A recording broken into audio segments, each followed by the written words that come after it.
My name's Clay Waterman. I'm a fifth generation boxer. I've been boxing since I was 9 years old, and boxing is my life.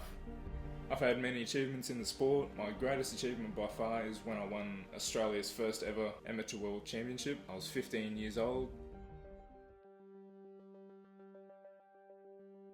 Hi, I'm Anita. I'm Clay Waterman's mum. Clay's my eldest son. He's a fifth generation boxer in my family, so boxing was always going to be a part of his life.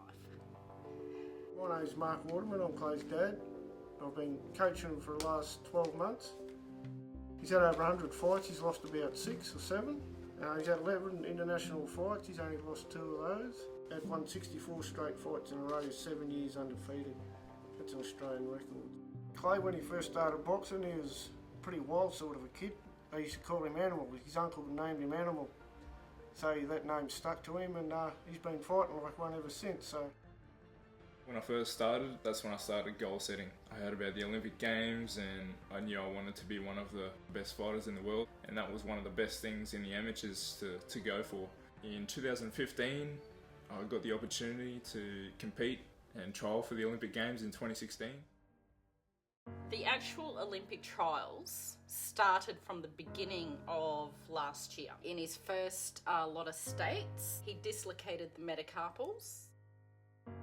And when I broke my hand, it put me out for almost 6 months. And by the time I got back into it, I realised I only had 12 weeks left to trial for the Olympic Games.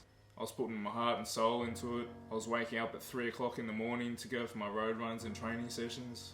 I was just doing anything to give me the edge to get it. I made it to the trials, and then my second fight, I broke my hand again. But I knew if I just held myself together for the rest of the tournament, I could still make it. I won that fight, and then I made it to the semi-finals the next day. My hand was just in agony. I just kept it to myself and pushed through. I won my next fight, my semis, and I got into the finals, and I was just in pain the whole time, and I just missed out. Every time he fights, I'm proud. Even in a loss, I'm proud. I've never ever felt disappointed in anything that he's done. I think it's all those little things that make me feel quite emotionally proud. I can live up to whatever expectation my parents and my coach gives to me, because I don't think there's anything higher than my own expectations of myself. I can adapt, and I can do it.